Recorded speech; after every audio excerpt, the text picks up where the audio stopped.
الشيطان الرجيم.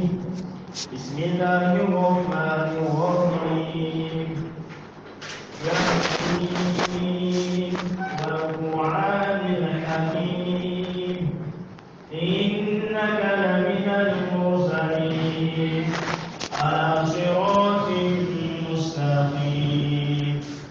تنزيل العزيز الرحيم لتنذر قوما ما أنذر آباؤهم فهم غافلون. أعوذ بالله من الشيطان الرجيم. بسم الله الرحمن الرحيم. الحمد لله رب العالمين الذي أنزل الفرقان على عبده ليكون للعالمين نظيرا، والصلاة والسلام على سيد البشر محمد بن عبد الله صلى الله عليه وسلم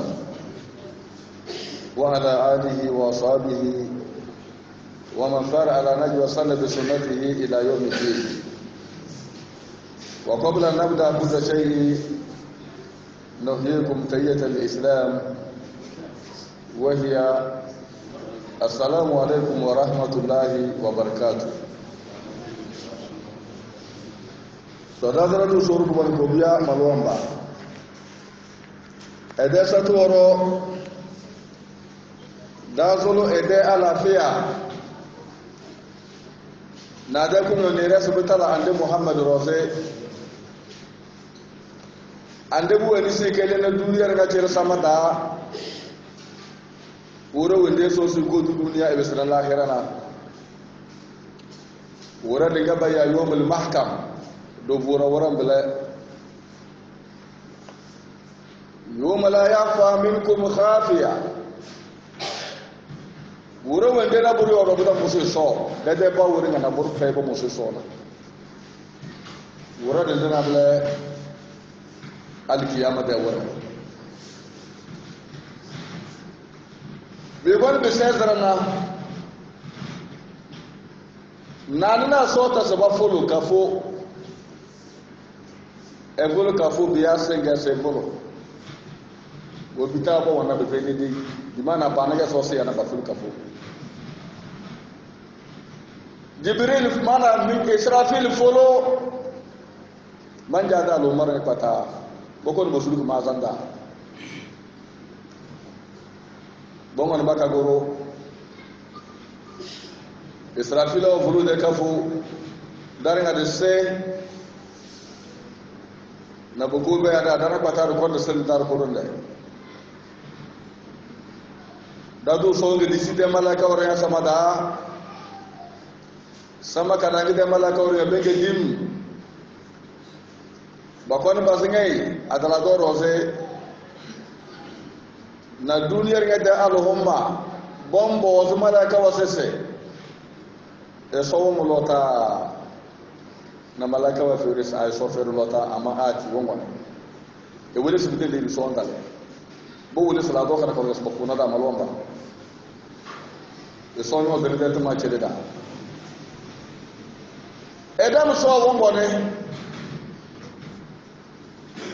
bujona malaika wa sama sila ba so se mero di na bala da banya beke sama to zungu bele albe kadala sama lo be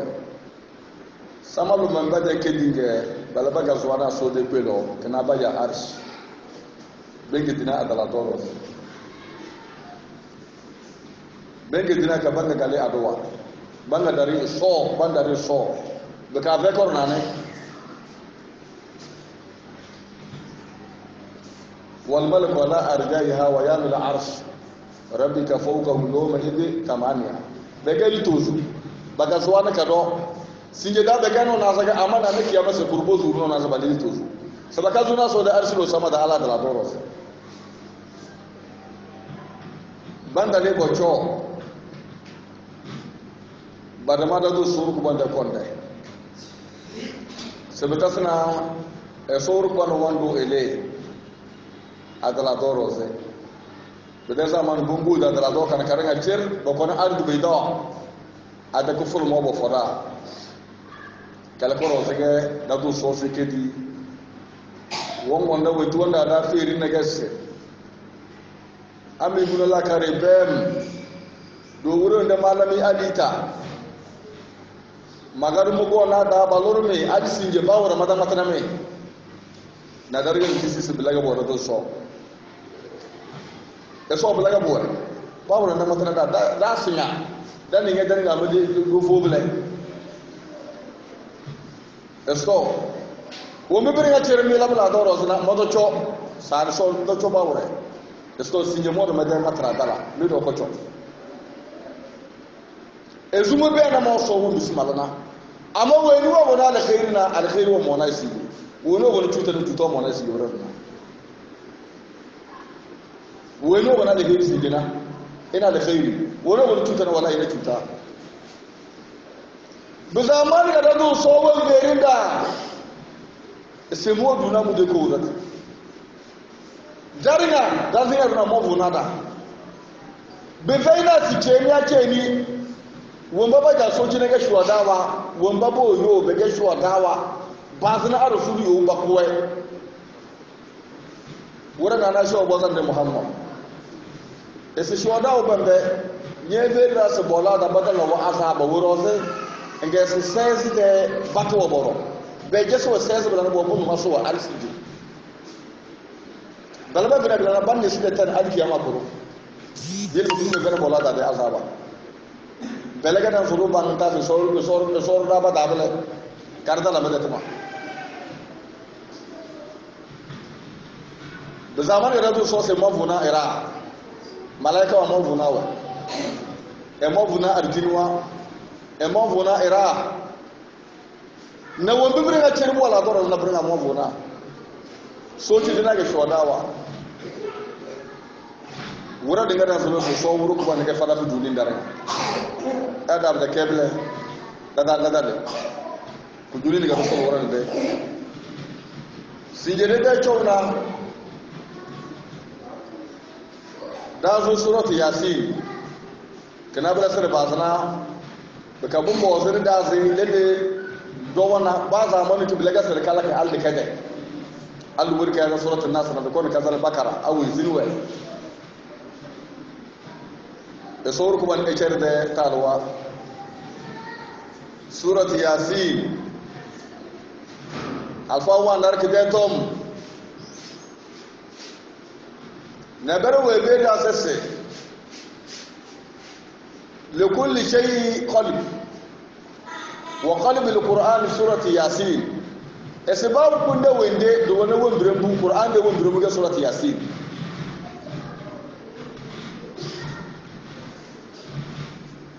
القرآن كده ومبره كنابلا سورة ياسين القرآن ده ومبره سورة ياسين قال فاوال صوبتا بانا جاده توبرم سورة ياسين كنابلا القرآن ده ومبره جاس آي ومبابا ماتبلا الفاوا كيفنا نبروا جوانا بچالو مازا بانا ماتبلا كي أرسول وطنا da kan di bolta na sai qur'ani di umbrige qur'an mana qur'an di umbrige ku ga yasam da kan di bolta yele do na hadisuwa te do na hadisu daif hadisu te ba fayna mun do na hadisi mawdu fawe yara walla marajo ko ba do ande batana di buroze do na hadisu makdhub ala nabi ba bale bota de biro ngande muhammad وَدَرَسَ مَنْ كَذَبَ عَلَيَّ مُتَعَمِّدًا فَلْيَتَبَوَّأْ مَقْعَدَهُ إِلَى النَّارِ وَيْنِرِي ما بلغت مورنا إسا كل سوچ وانا جانا مدا إسو إلى ناجيو سورة ياسين كي وانا دا كنا أرو نادوزو كو كده كده كنا نادوزو لما بيشن مرزو كي مترا إيمان ده توم كي مترا إيمان ده توم بيدنا kumo ke matana wuro wende su be tizira na bede tom rude zi su wuro we songo sada ke matara bede tom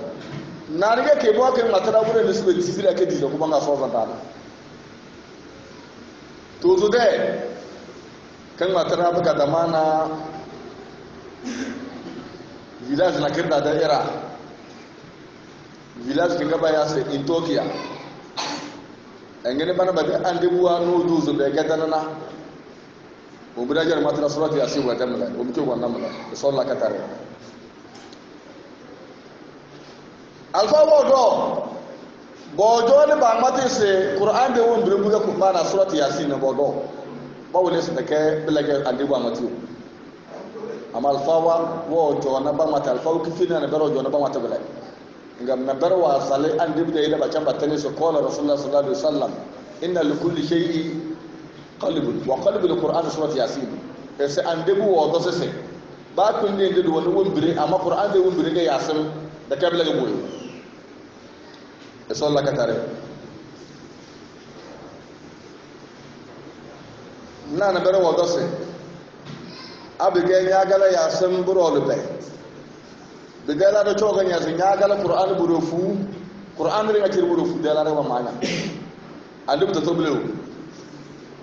talana bigana ba sabata da sura rozna ga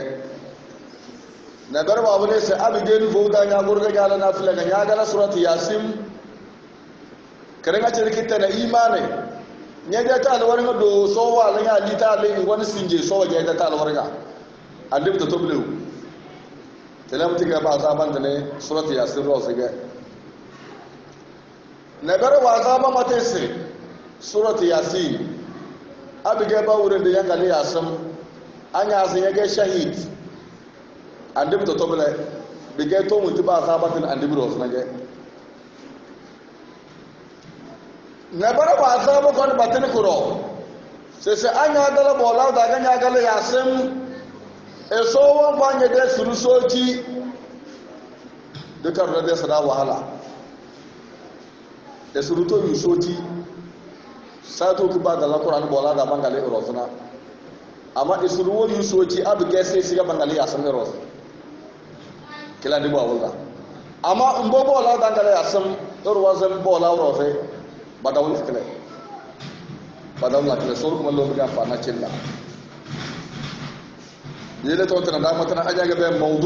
mawdu'at ibn jawzi tara da daga da ya be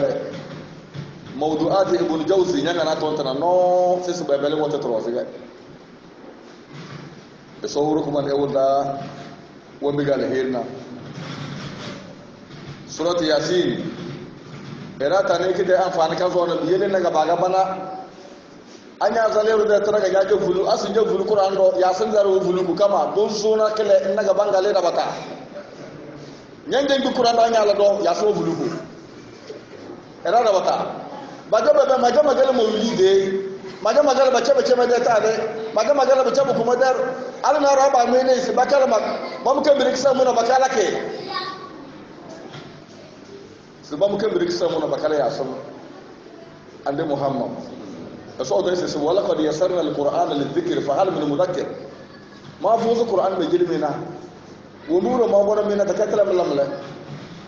نكر بغدا لك نترجع روبو القرآن يسور بنا فوز داجله وكي سوى بيرنا كسي ولله أسماء الحسنى فادعوه بها وذروا الذين يلحدون في أسمائه أمود يروا دو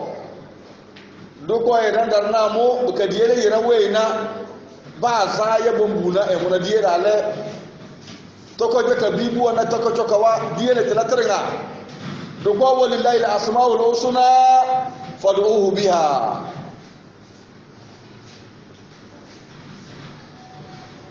eso fara ku duni belana bu da boz ba bele bote ande birose belado ga bodo boz be bele bote sorose surat yasin be gedi seke surat al-jinn wora ba de be gedi yasin tartib na bodo so baga ga so won bita bi gedi na be gedi surat al-jinn na ga bo be gedi surat yasin be gedi sida be gedi sona yasin ke 36e ga dira be gidi da so Qur'an da na ya su ke tra sixième e so elo bi gali hirna cilla e so be la sese annabi se be gadi se aya na kar Qur'an da be la sese inna nahnu nuhyi al-mauta wa naktubu ma qaddamu wa athara wa kullu shay'in ahsaynahu fi imamin mubin subhanallah eso so dade bezku sura nuhyi al-mauta wa bibisna moso mbizi bakadan ma ko mbirnga ruwan ne nya gazunu baranda bar min alin ngada le na moso mo ma ko brega angere ga belaga ara ke gone ki gadi bani salma rose bedede za ba ma medina ga na buja bolni na jingiri lila de be zana sona ga ba gona bana ande muhammad ban zolo se ande bi da so la di de ya di kay lese baka do konde mada juna jingiri baka bele di jingiri tan jenda ba wure al budu mona so ene ga so gidi se aya kana windi ruwa se inna nahnu nuhyi al mauta wa naktubu ma qaddamu wa athara wa kullu shay ahsaynahu fi imamin mubin ba wani ngakere ke so ma isi imamu da waga baya imamul mubin daidai lawul mafuz ga baya bala lawul mafuz ga baya imamul mubin so fara ku ne ayina karo qur'an da be la so mana wa daraba lana masala wa nasiya khalaqa da so bo wanga sana da erona ruba tawre wo zo ese so wala ne alita ina baya su ubayyu bin khalf ubayyu bin khalf wa ga tale eso da muraka binne ga wadalla da annabi zata wadalla ga wo burda do won burdo ga dinjande sale be jambe so molom go busuro bo koro yes aba ande muhammad lege so se kana mura do ale e ko boss e ko sede moya wasana na molo ya wasana kada ale kusur kiyama ale furece ni nyega da botin dai bi fezi enga so wa bera ande muhammad e so kul ferisise yuhi alladhi anshaha awwal marra wa inwa dadalla nasib sina fezi wa huwa alakakum awwal marra baka wadana medo ali tala wa musi fezi ne wura da ngale muhammad wa ya bana ali feri e rumo sese e so musi kiyama e tanye de mo ra pata nye de no so fundre nga eta e salnya lo janna mata nega sundo ale de be denga bawo bilega rasul mo we biri wura e na ba ya ubay ibn khalaf waytan muhammad wa matala nagese de kala surati yasin zama kadana mu albarka turufu wannan we biri abla albarka ko don turufu bo surati yasin da balane pez nanga leko do takazo miye kazanga mulai surati yasin alfawu ala lisafi bo komba kala ke da ko ta kide mo wana bo goy bakara alfal bana ko doda kin matara tawhid de tom kin matara wurin da sibe jidira na ke de tom kin matara village da era de tom village bi ngaba ya Ethiopia ko wala la de tom sarti de tom dunia lahira de tom ke matara amo bibe kin laga amina rufinai da su so wangoro ya etan goro dina do go buwe dikide woro wa gallan bawo be koli e de lahira no de sole gafara bo bende na idana na balin baga batte ba dare su ce ni ba da langa da danga dalda na baka we dubu su ba kalsuna to bulu ba dalla we de lahira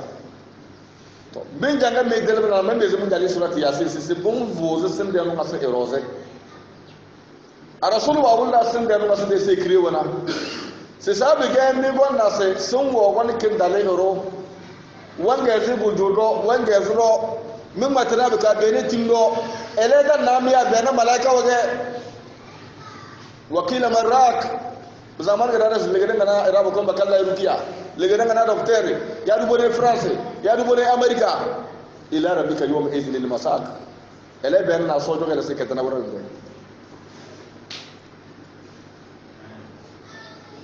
yele ko biya malwamba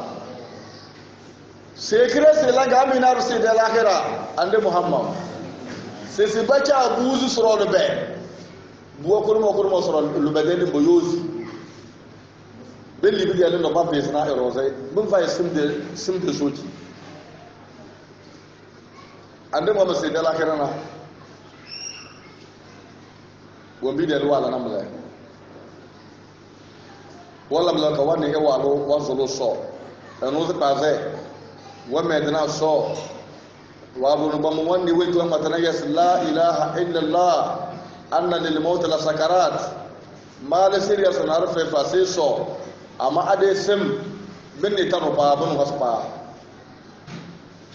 ande bi se so wani tano maratil mono no ngir katanna ande bo azum edatan wa ngir kululuku maratil mono no nginda sir katanna kede wala gaza sar bun muaz de tonche sar bun muaz wa de akhirana dadu sowa bar samada batul sama batale malaka wa kedi basna andi besane so ede bola da bamba bola na parfo wa lebda sabori wa de zulum rasul wa wi amma fa do bola da adala da wa mirki sat nane ke bes ke tale ande muhammad wura da gala tara da ne adala do wa mirki ru nan ga bujona dan ma tara kale ga da tal kirkuruse wala su mabla lazim amma mi fo da ga jaw do ya se ya do bola da ga da dige ne fo da ga bela da ya se ya do bola da ga ese bonga sa adala do wa mirki uruna eden yere on bese ede ndurmer darage ndurmer kam sinyere dare ede fo lu kidi wonga so ne bewre darage ne bewre su kidi dare bi mana bumba be kese ruke eruko ko do ti do ko tana ai da ba da kai fanan da wani kugude ko di ida sera wanne da ba da ga ka filla goro se dar ga dalan tubar se so sama ade ko di tana to wata da ma'iro ay rumbo tubalam e sorda tubadnata be ka soter de talwa a rasulullah bara se kire bola dange ese iran wala bola da badalle iran wala bola da badalle ba bala ngene bala badalle bola da be de to zoliga kemerado na ele boga alba fere de kemere nanan e wulu bawo ede ama bigara no la bana bede ka dan ga weni ruweni wa ve fem be yana re pekapetana ruwa ve fem edam be edala control ede fingo yele bodo boss bayana balakamme eso sedi dange nyam fumba te kemla ko irige do 11h da nyanzo so nyalla kam nyum busi nyambe mbida yase al midi ko ne kala so la midi 30 ba ya bala na abi bo so nyede fun wondem fun wode sama irada batana zamanu ke bende bege de jingiri naga bade fun wonde zeli bu zutuk da yele so ko ne la nasriya maloma yasin de ku to lusuwe yasin bu to lusuwe ngal fa wana bere we veri da sese lo takin to gonal fa wa eto ato dola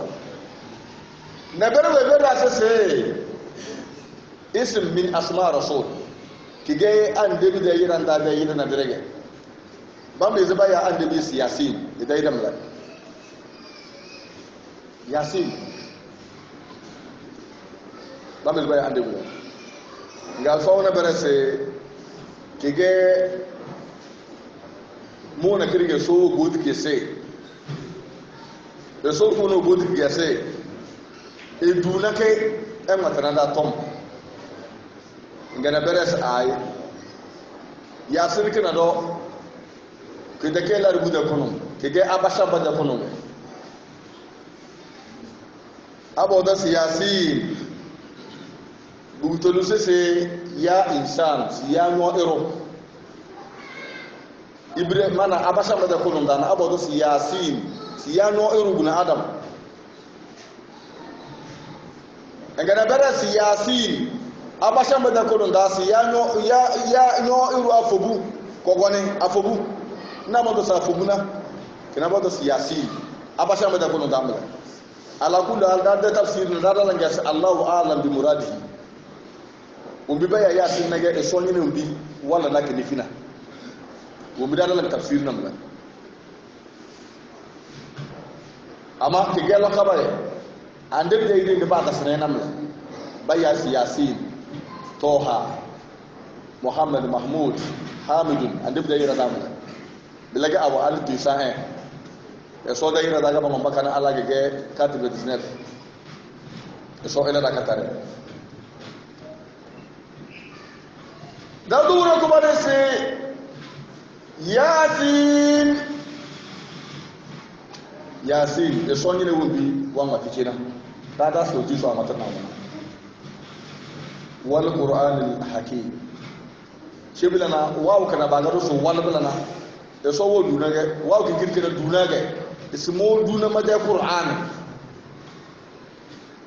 mo duna made qur'an se hakimun kada bogo noso wo mi ke mata na bilano ga bige al hukmu hakimu kana do ke daga balazi da baka ba mahkama justice dele ban fona era tonna qur'an wa fona ba don nos ke daga balazi da baka ba albitro na folo bol na se baya albitro do se makam folo do wona folo era no lo lota e folo bol ba maka baya ala fena jasos yasin wal qur'an al hakim moduna mada qur'ani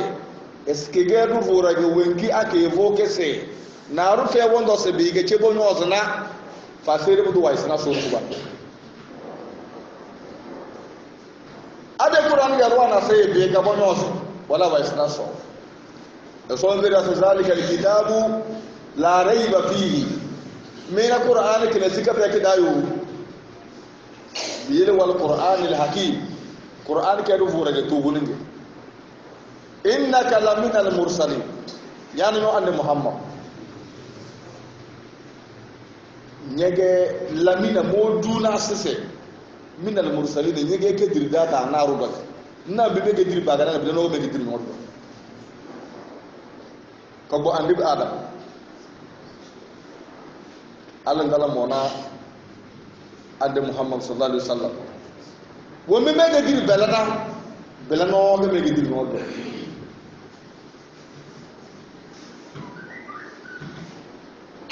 me ge dir no ande muhammad be ka bari ngo bogona to bu ko do ngo bogona ande bi na rufe wo gona to munaro bari nga ko dunge ena bi weni ibudullah malakum min ilahi ghayr ela so bo tambe na so nar de ase so ko dum ande mun arfa mina bu ko gona ban beleze so ba ko is baledo trikitana bla wala proziga bala ande mo sallallahu alaihi wasallam ba kala zama ka biya lewo ba sai do ese eta eleze alewo ngene zole na ka e baye de bemede so wa ka feze wangili bemede so wa to do wayer bembe engberi ga baloro ige buge ande bi su madanga alewa kuroze nga bagone bayayi do bacha boro ko bonda bata soda baya se kon kasu otom awa goni ba ma wa matanawo na batal bore be sala go duro chance ka bambe fez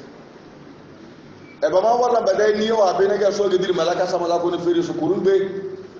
be de sawa be anya do ban bonya lekna e ko ro bolo ta ile ala fiya ela so bota aka ko na bota sana so ba si de sur na bolo kurozige ba ga ni zira bolo funa nole esebo ko no basel ede do no awale ba chamba kase se ba si de buzi eso wale zin ala fiya ba ta be za ba na bolo kurozige ba sani aboka kete wani bawo ese ale mu ajanta daga mu azun na ba bo ken keda ande bo na mo balzi bako ngo be deru mu dan bele bote do wa gurba dine worna alle li ande bo na ba jama tara sun gari ira bana garu sura e ce tara sun do no e sai bemce wannan ngo bal kawle sa ammi bo gam dana e guma kama wanda ya zna idena e so le sai na mo wombi ande bi go mo ne namle din islam de kuto ala fa ko da bo ko ni ba ya isbe de la ya da din bo de la ya da din bene don jo na ya de sa so na bene na nyodo hon yela le zo bo ta de bene denge rema bene bene ande bi sin ta de qada min allah bi wala si ay so do mana ayo ko qur'an da so bi ne muhammad yesu wala ini tabata awaahum adin wura balbade wumbe min ba'd ma ja'aka min al-ilm bisun min jini qur'an min jini tele innaka idhan la min al-khasirin asajalla asaradu kiyamor jelaba lakum dinukum waliyati bara badadi min la bolle dadi bara badadi ni bolle dadi amma man berinya ede sura ka jezende be dis qur'an dana da no nyere no dobla na bonjo veze iza jaa nasrullahi wal fath abege mede ku dinin wa dala nga madulu adin de safdo madulu kaba me jeli ngodo de kesse ya na wa bila sa tinga de ya de nyede ya de wa de ngela tibere wara aita nasa nyanna iraga yadkhuluna bakabazu badbade adinda smoko su balama tuba bilaka su wanana anya na bila fasabi saso la mia saso eso la katar malo innaka la min al mursalin mo no ande muhammad mo duna mede ko urati se mege dirnanya dina bi mege dir bakanana woroke bege diri ges ala siratul mustaqim si kone sesra na ba di dingoro fe na le din islam si sesra na ba wodi ke sesra ko rofe kele gande muhammad we beda se duroke adini bichare albar de kala dibina ke ba daga lawin bizi ate duroka adini daga lam chare boko tolo sala waqtasimu bihablillahi jami'an wala tafarraqu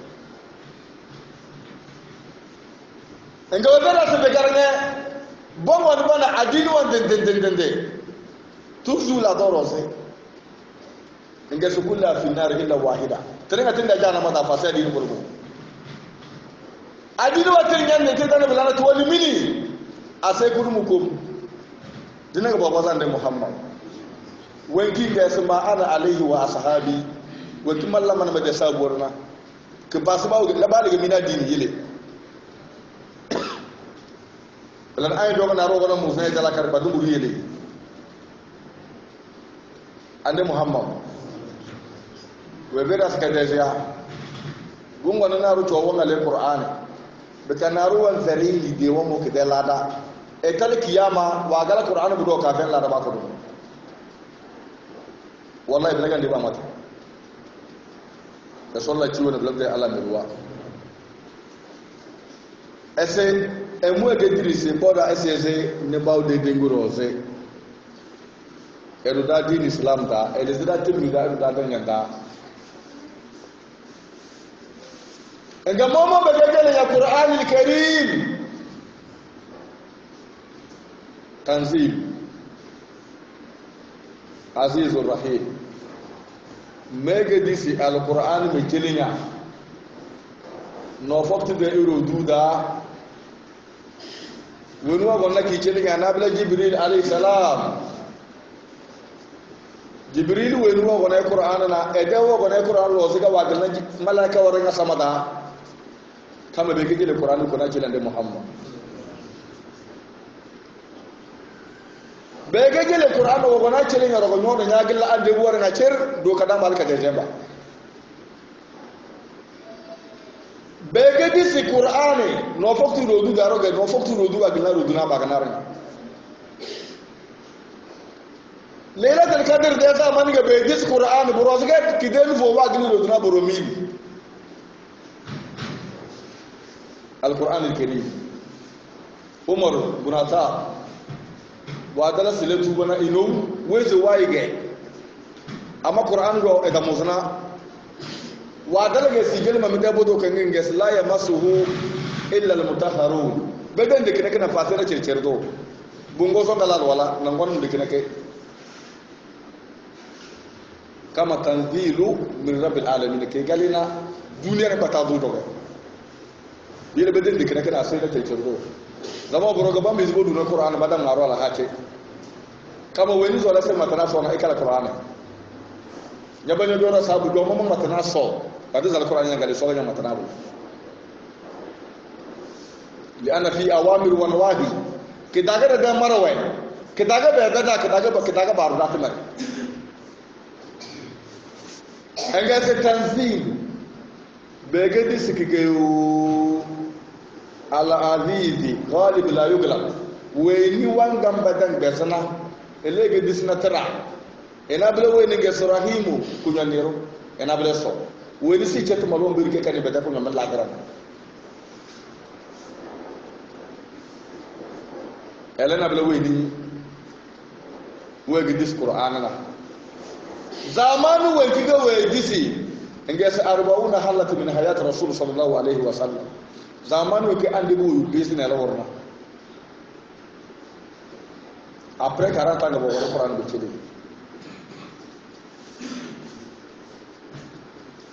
ndana bi so ne ba muton ngana wuro ndeke boke dina al wuro ndeke dana bi la 23 ans al Qur'an ndeke dina la bada ikra ke disi bokon be kadez na iza ja nasrullah bem baka fate ga baga dana mabe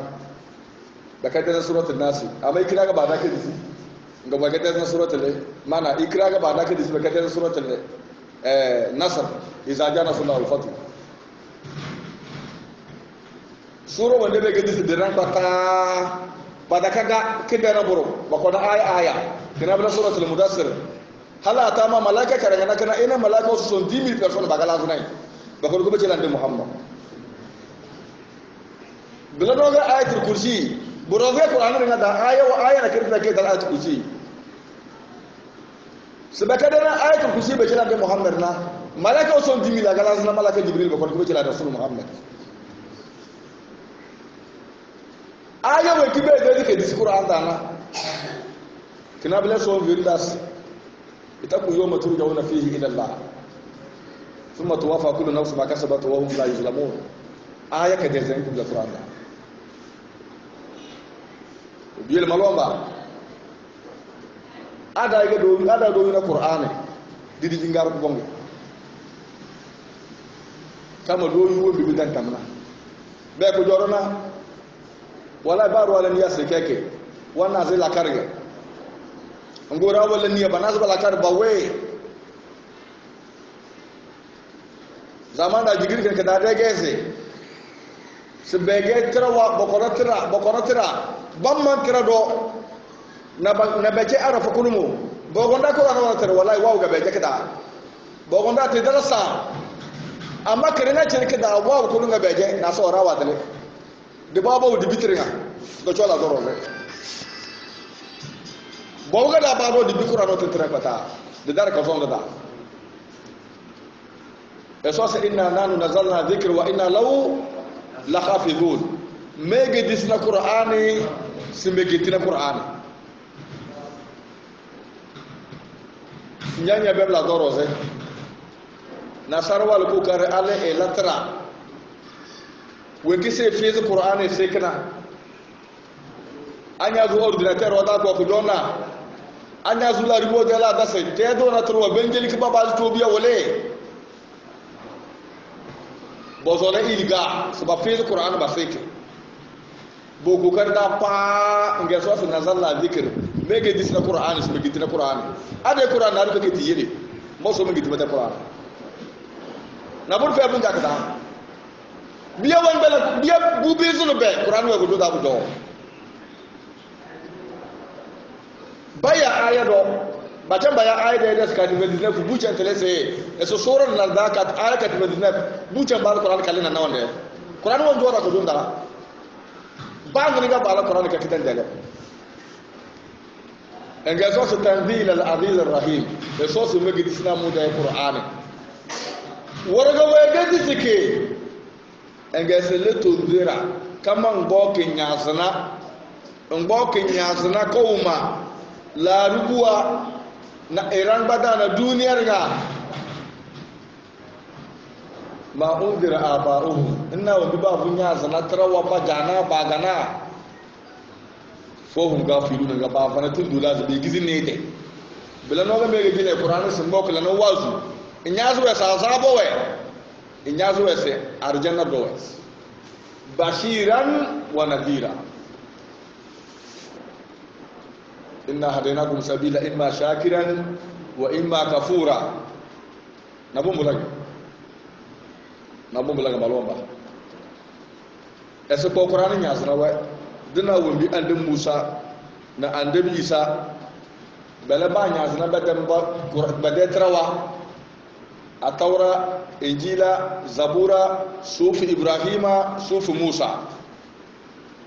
bala ba nya sana badam bala be gisi dina bala me gele do qur'an sallallahu was abla ya kuroga be jesse soro ali de kele bele ande muhammad ba me so de kele bele malaika we ge dina do e gala bana e salman wa bi ali tede malawa allaka e so bo feri so se e so fe suru ferisi mazuli suru ese ike bede wembe chere woro bede izima kelega libo bagara talaga balaba da balaka ande bisho ebu edam baba de gaban do teni de sai belega ba ya ashabul aika baka bango di bayere adini bala fala balabal allaka ada wa bele samuda wa bele ande odu na libo sola da mbawam la baba sebe da ndim do se anyo zo li desinya nyana borar na se yele diana bule ra kun kale kada bera kun ke kale kada do darin desinya ba bene wombi dan do na edam bezana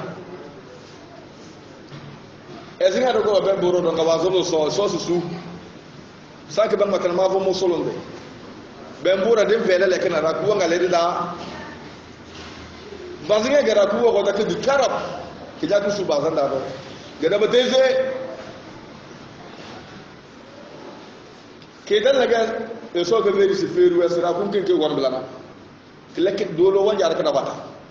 belan le ro limbal hubo no ban veri blana le raban dari wo turuwa abon bolu hure kinvera ku wonyo ko abon bolu be daga be da akive ara ku wa ba ko no ndaro an lim tege bo won bo jona gese da ba sai da ja sawre ra ku me da se gaba dan ra ku ndo wala na ga na turi abdallah naga balani ya su bamban goke abo do cheni so kunde daga waganya bura dana mama goke mama dan bizo cheni su madam beze bona anu donnaru ele be den san don tire so jeni anu gomo elem ga ba yasese kidar bun salif e jodo ba tolo bo mo nay eskidar bun salif islam rakun kenge kunyo londo no bla na sa asere in ba tinga benda ke de luba do ko isa sawo mama kana kewe mama ngo kana fakazabu fa akaruha esbo jole ba do so bo so ko so balis ki de wesu elena blu no ko de ko kana nga so agbira zaba borose badana berda zaba igidina era singa ga babe sikletwa aro singa do cham wole kadimbe poto singa no belega ro cham besabala yaso se in kanat illa sayhatan wahida fa idha hum hamidun awra wadala kaga se kurmo ga da kai mo so men gaze ko me dai jirma subhana yaso dai jirma gaze kaze malaka jibril do wala foro kazi awa kazi busu gala doro zama so fara soci ese ko qur'an nya zana wayo dinaro joke zandarona ala kene ga so wa boda da lahira do wa seriya kifengi zanda ande muhammad ese alquran wa mana asiyam wal quran yashfiyan lil abdi yawm al qiyamah qur'an na no fakte bal zi ruseriya qiyamah boroze al sar jannada yaqulu siyam no fakto matese sank no fakto na bavu na ero bu ko ni gudulu se do sa abede le ma dalla na bede na bawade no fakte kale sama do so moros ge dawo ebe na delu ede nei amane bada vene wani ge den dare moros ge ebe na moto ede ndi ebe na mawo edon dawo ebe na gari edon dawo belana alba mo moro e so chei e so sunoro se meje yebo so arjana da na Quran do kale Quran be na kida kala da bo ba fi be yele bo bitida do da bade som de yer dama do sol dama da mesa dama de gida do mosulum dalu bila do sotan jana bila be sa manda ngara du soro ku bane Quran we verige sese eso erafine bondum bilana elangoro jo wangale mo Quran ba mo moro be ngene eso fino Quran moro me jebla be go sor jana bil ko biya malomba ela sur bi kala Quran ba li ngani kala kele zira sire kiyama annabi sir wazo arjana na eda Quran kale bamba ba sir roga kala Quran donu won kinyanga la ko duye ci anyanga la 2 minutes sangal kiyama c'est pas donc anya chukoro nyaja zo dar jana damla anya ngali 20 minutes ga nyo bokko ambla al 20 minutes de kale alar jana da anya ngali 1 heure du temps nya dar jana do woro so fara Quran de dama ese so na ande bi ko Quran nya zananda dina wo bi ande Musa na ande Isa na ande bo ba gana ba nya zana badan bana Quran ga ba fa kun dolan al bala sarna lobro bo wonda Quran sura bala da amfane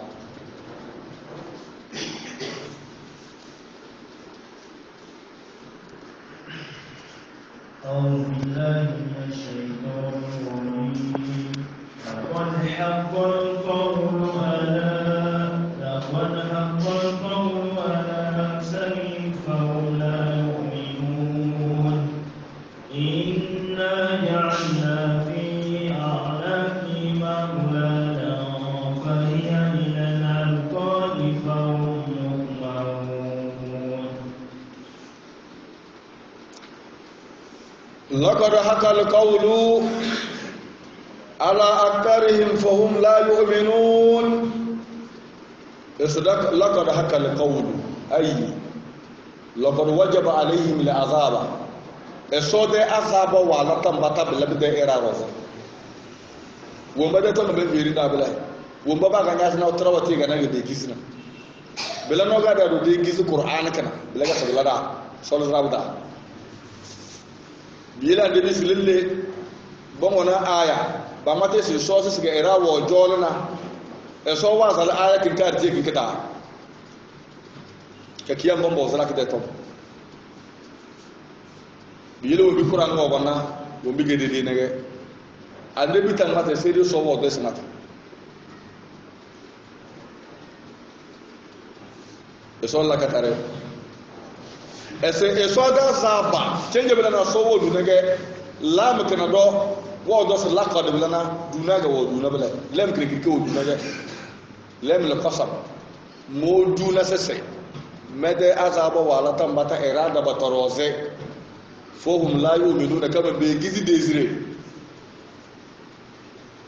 Quran wo matuba jole hadith wo matuba jole nges mo iso meda zaba kala tamata bidara bilega babuge banga to days ade Muhammad sallallahu alaihi wasallam be gizi désiré Allah balangi sare be gon zaman na kire fine ni fowu edelo wen basi umma hanina eday turu de wora mele eday dangewe wasami ator ki yatruku albab awanaga wani oro gono gotono wa fataha ba nego botul lono na malaka singana bula wato ajan bozo ne ga sawura wa dala asma da lahira ga sai bulbiru zuku na kaza na sowa yani wanda sai ka muso sai dana wanda israhi wal miraj bagwere e koro ena malaika jibril nouveau da bale makala do da al jerusalem bobal zirafla jingirda balena ma al sama kadange selengu tolonga al sama lobe al kide soda e kamu so sede e kabese nouveau king no ka da e kam se fini de dem do gete tewe bebe za so no obojo ka bojo e jo nage kafir na ruwa gono wende naga wagaza me ngana wala nge sare inga sike fatana terfai e so Allah nyone nyaga botiyoge na terfai do te gona sike fati awa nge sare na terfai amma won kitu wona kede dugo malaika jibril wo gone ko mamma na de Jerusalem de le dubo sama kadange selen tuzu nge ala sama lube alla kede soda be gejel ma so sere tige se kante amma mani madalu madakun no mabese soja bato ma albi kaga na tunwa amma wenu ya zana tunwa na sekati da la daga ba mai enga se zabo kwa ne e ba de kwa ne mandara mataka mu yola kwa ne bobote ben bobote yo kede ni bori ke erwa li jali Jerusalem bato ya avion woga nyanso to nyali na sabaka dan karkar wanki selengi na ledro alube biya goyi bo bele bonjo lo bele wamma to bonjo lo bele alba kala bo mono sedna abakar badala jona gese nyede muhammadu asebu botu gege asege botu ge kedel vorike eruli makache ali Jerusalem elena samalube age botu wetu obozo na gese wenu odo na gese muhammad nge sallallahu alaihi wasallam nge so wetu mo na gese ade wodo na me medis ade ande muhammad we bi na tontana wala ga midedezi mo we ni mi gon mi feri marna na so ma be gedezi we ki yele ga ande muhammad wa ya abubakar sai siddiq na me ita take siddiq we de ide siddiq bila na siddiq dezu we ni wandi we dezu na enabla atib enabla abubakar enabla abu abdullah enabla siddiq yara arona nasa so wuro ko bane edula dizirada engesa azaba wala tambata erada batorozu mo be gizi dizirina wogoni banyere do sojura dagewe balaba gazalera kumda de sonde na kidanga manda ba kombo futi de kododa ka waso gorada bringa bla surle wa elona edem fatima ga bege ver dana leke wurungi zuwa alka bakto e kallo e fidanga manda ja kododa e fise wa fise bitanaga wa gorocho ela da do ga do wadana ga gbaze no smado so mo zolo lele ra bana badar sin yoruna sai yo won ke sirkan de deruna bada ba ko do tangabs e so suma munya da solonde be de kana barna cin ba ga wo won ba ja sawra kenge won ba ka ja bokona no bo ba ka birna baba ta ko do ka tawsu barna jir yo da balzbe de wizi kama andibu afama so wa talwa e wole yel belbe de dezina ga da zo malon na yel dez ese adunya sijil mu'min wa jannatul kafir dunya ke da malon bare de sarkage ki ge kafir wa de arjannage abala bo ba dar jannada nga bas bala wo bi bo so la na tallawe sabu wo wi sa de mi yedda gado ngene ga bu jobile nga sala yarda ma fene kana ko ka layra ma ga fina arjanna da gado ros lege bir sabuwa e dalla wa ba dande muso gigece gado wa gigece kiyama da gado ga baya se fiha sururu marfu'a nyanna gado ki woro baya marfu'a na afa gado wo worga ne kina sama marfu'a mla aduna ce kan yala kala kide gado oro ngane de ron foran bele biya se me de gado ga mali mazala amala ire nyam fele kana ko bilam nya de bilen tinga nda sale bi fana tinga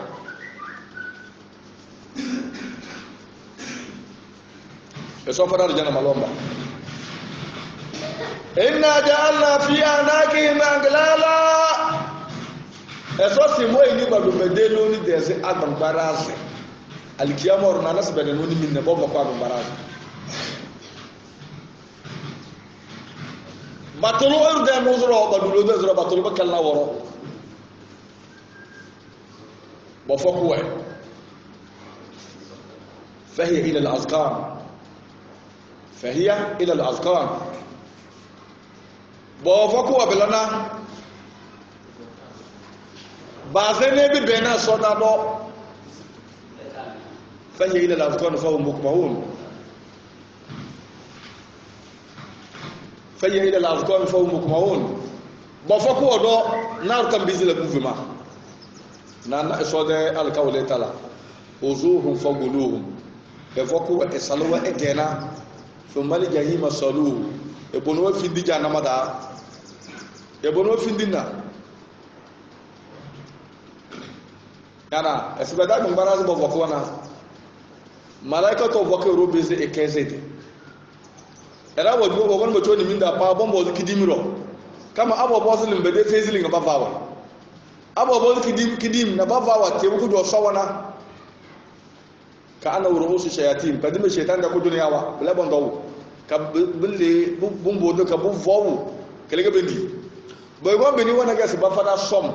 to bade tanu so nga banjiri do benjili o bondawu ka boni binda e so la tune ni malom bile so se e moye ni bowe bo foku wodo ba se ne bi be na so da na ta bizi kezedi basalobo munada nga berja na mada dan solo da do soru ko bana se ela da ciwona tele alga César amdirna César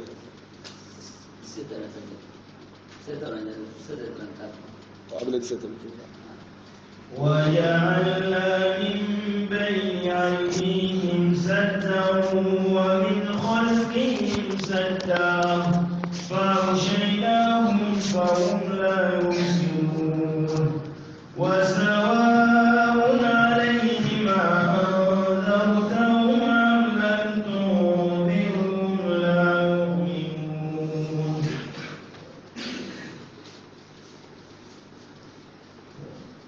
abigail we kisto bonum eso wande yawa ka toga dandana ala sena abda ke baro wada ase hotel wada ase yere wada eso la siria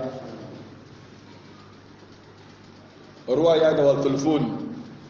frele ge nyodo so mo hotel da ko ngono monama afa ma de ferable nyo wat mera te tender dar nya ya nyulu su ko ni mona yana nyang balengi dile ela de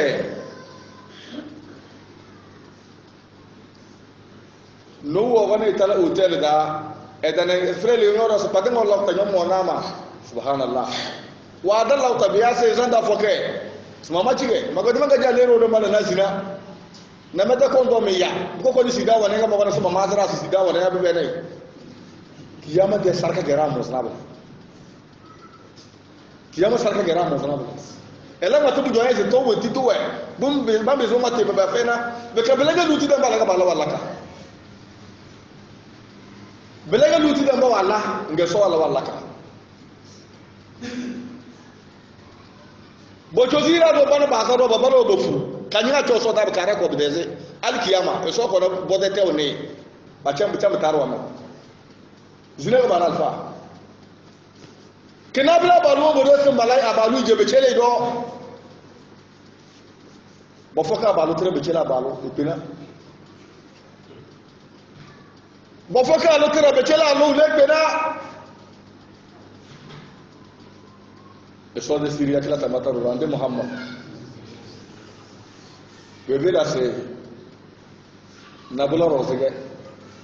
an dunya ku jala fiya kodum wonde be kodum kadamike eso beri na Quran da suwa ma kana Allah yu'adhibu wa anta fihi madalla nyade alu makana allaka bikanyo ande Muhammad nyo bolota ade nyo bolota madalla mana allaka alba wala amma ba sai banna mamaci da ande Muhammad wa da lahira dan malam Allah rubi suri amma badalla Allah kan ga sai lade wa ma kana Allah yu'adhibuhum wa hum yastaghfirun ade mu'amala lakase ngai istighfar wa da tadida madalla mai Allah kar asai mun wani kasa lakada albarka da ndido afawana barba ma astaghfirullah la doros afawana barba ma istighfar wala istighfar wana da kunena adala na bunaludu bido kama esobo everi ande binu siferi damba sifakul istaghfiru rabbakum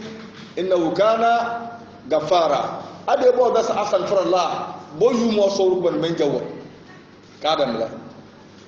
ame jawo ne ngasi yursul sama alaikum midrara na melike wanne kababil bafaran bla bla boro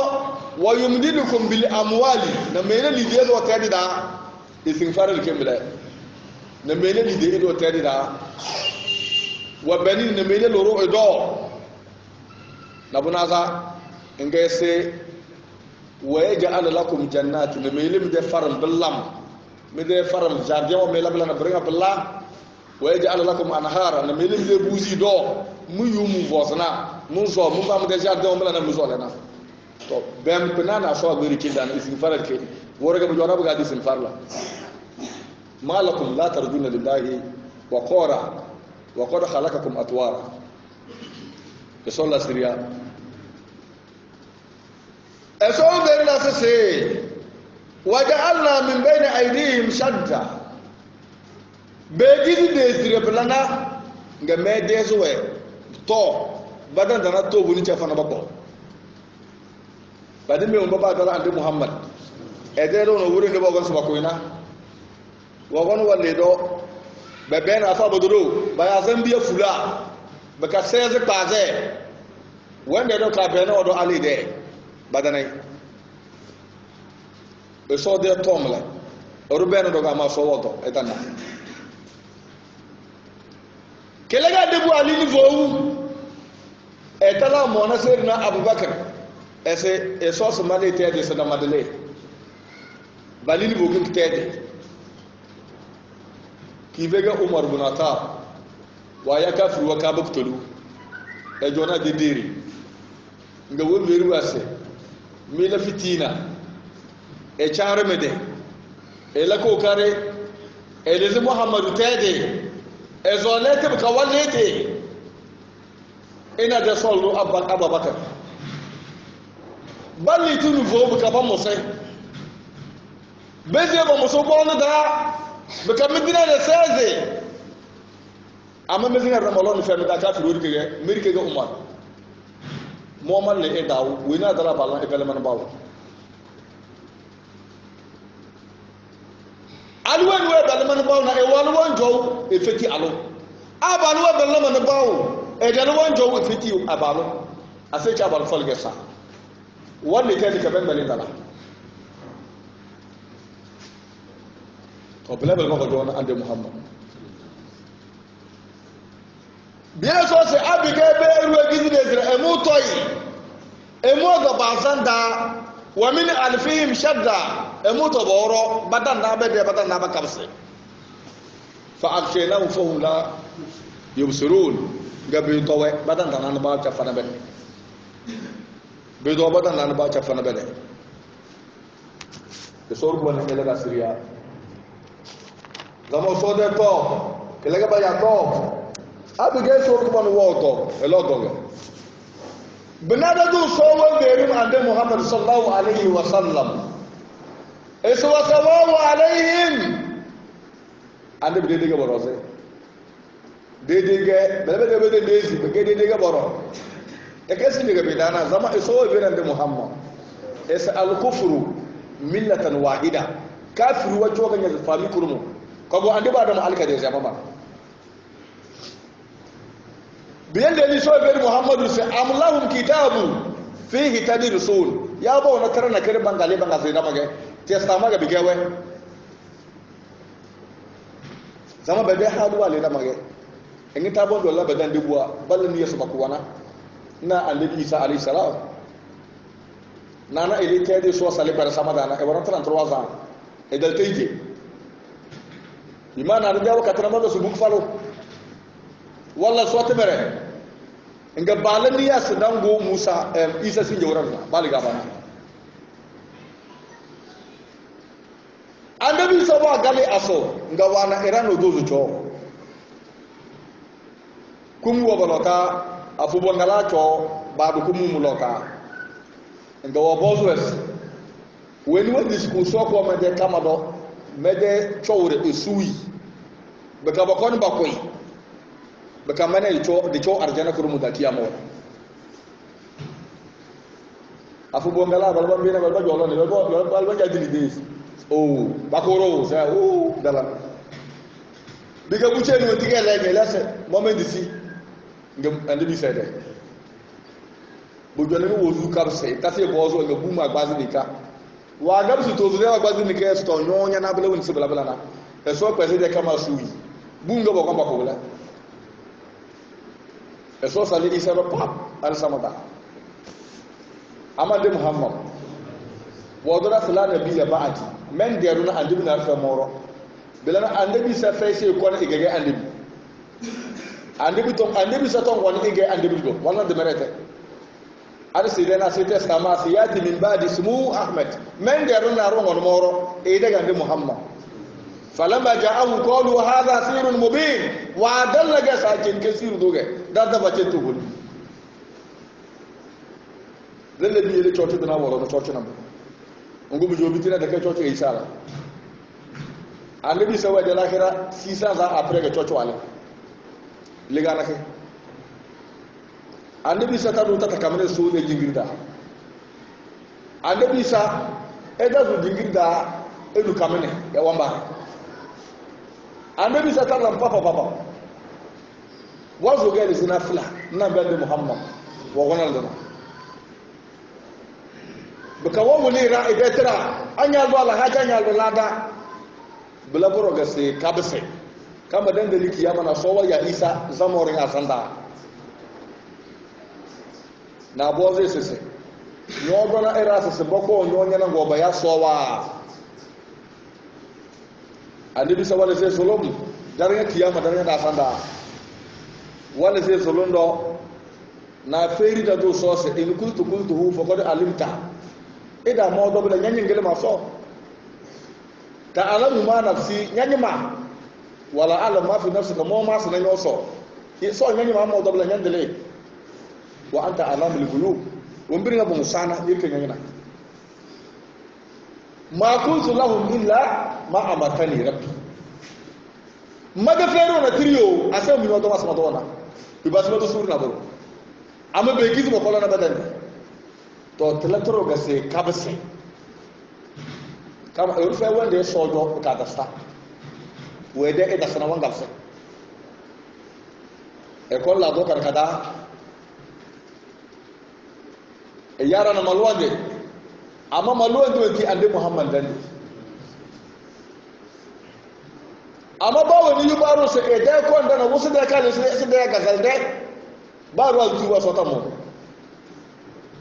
awro de ke bigara wasu a galle sai ga sallana alfara bere so do ga sabala bala banga di bonga lisinje chere kale kife kale mi da ba wani ga tuba bondoro no ba ni fulo tuba na de la hera bo alfa ku ban ba su ibn qayyim bobo ne sese azaba bola da dange ngini ga mallanna to ngini ga rola na kadan bai nga sa fadin wa mutu ru abu garu wa not arwas su bola da badalan azab an go bala ru azab bola da ede kiyama tale ka zoge al kiyama ida bel wo go widina ali de abadala ru azab wo ko da na ali de ro nga wajin la fadin ese Europa woni la go kar asel fina lal wala nouveau ba yo ne tele bembem angura selege le anya ga zo ga sambab fenige lal wala anya lal wala liznafla en fulu na do suru kuba amma ba take kala ko ganda zo ba da bola da za ba to mo yani nge de patana nan bonyo do nye de galuro sem fene blana nkafene nega temerawe nambe singa bem mede cassette bisna cassette garu du tere ma gurna mada tunaro mede diriba mede belbo bote mada mele modu yusi so sede na tudozo meze kamona da maga mede sede modu na soblem de rosa le jana mada ruwa no yusi so sede na tudozo se e dere no bawo e bawo mais amaga dum law ama goro jona zafar fap de la be la serse la serse ngol kitala oh de er wiz wayu de ka er de kizo akiyama daga ne la karwas e jona me geribi mle na kuru ozi azafar la serse me geribi esa emo eso se modu na monte le be de roso jana da kiyama wombi soru ko bane wanga wole dana mo e soru ko ban ela da syria e so la bi gal hirna da duro ko do ngel na sese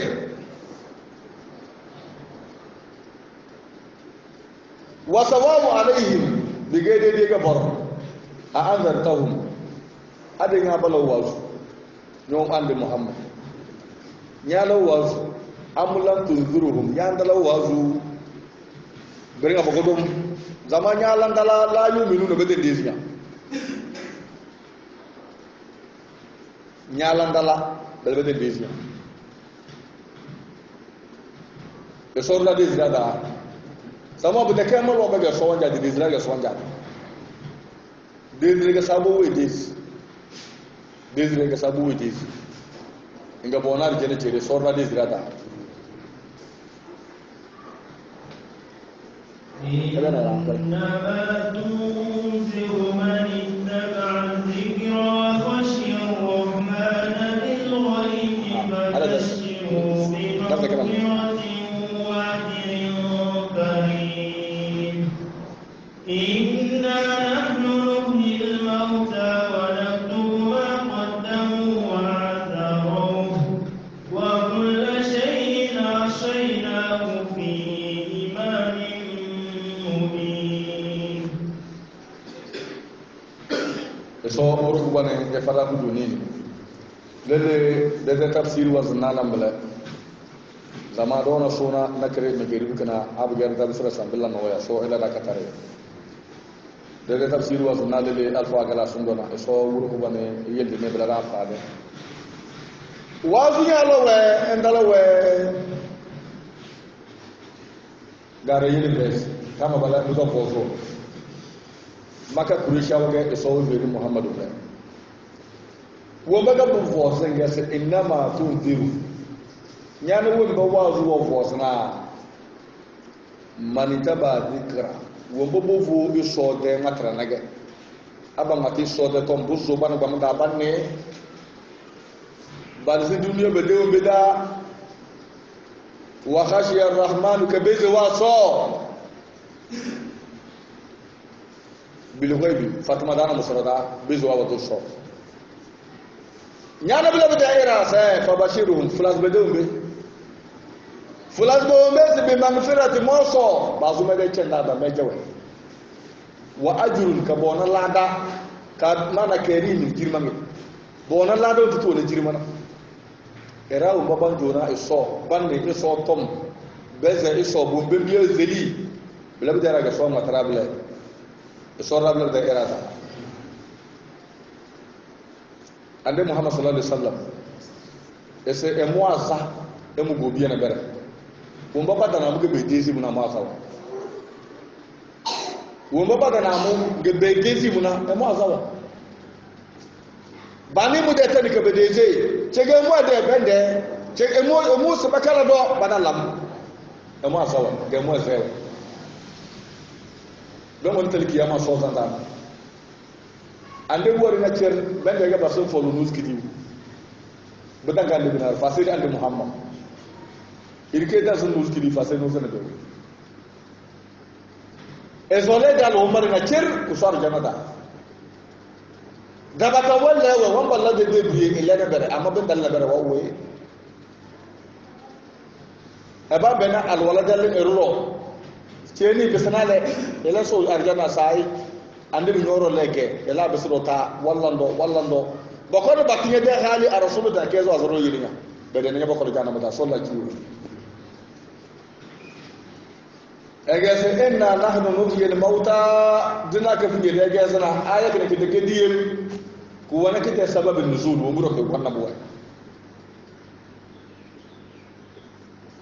bani salama balaboro zo aya ke diyeti bogon be fere ande muhammad e se de denga ilisi do kwande majingiri jo do so le bawre de sonoro nga ayo weketi de so veri se inna na nuhyi al mauta mo so mun bizku subu bezem na bevesi logo na ruwa dala te bevesi no buwan sinyata nyati ga se dala nyati mere afana bulaga beveri nyobu wa sinyata nyati bu bo de nyati mere na kalsi bumu be cile takarra ele sinye logo fune na ges manese abige orwa zali sode aya dokena so wala zai fere ngadogo wo bo wangale summa sabila yasarahu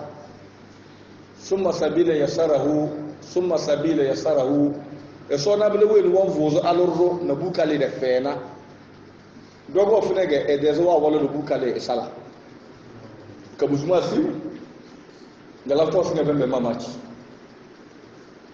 baziga bembe mamachi ga bazali budo bende na saba kazi morgue ba ma de ga bani buwa falawo nga bozu ba kam sana dogo nyobu tase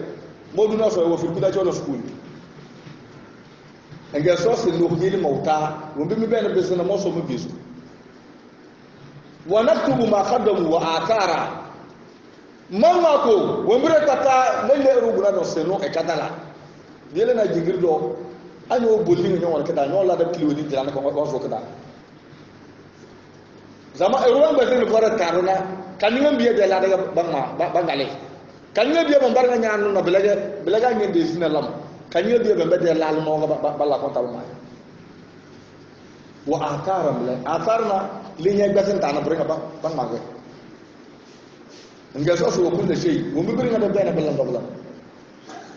wallahi lake eso e gonde biga mo so gonde soyinahu ay katabunahu dafin ma fi imamin mubin ay fi kitabin lawul mahfuz da rafin ma banar sai bawo ga dana billam na so sa ma na sun da biya ko don amma bin ga bana da yiwa sabe go do na be je sai soge bo dai mol foge wa zalla lorege moduna so ta ma da san barga ba zan yirke binga e ka biyo tan sala erole ba to te liri erole lor ta salna role amma da wani da wura ta taltana ila walli wumba ba da wura ta balbande amma bin ga tana na ro walli windi jingare se mo waki akada ma do bola da na waze bi ga tana ila dingina ila windi jingare ka so da jilata e so fa la yusibana na burto yudala do roze illa ma kataba Allah lana fa sai ne windi mo so ru ban ma mana nuna labu ku ne e so fa da ko ni sallallahu alaihi wa sallam dafa mintina tuno ana ruwan natare wanda zai bazo da dafa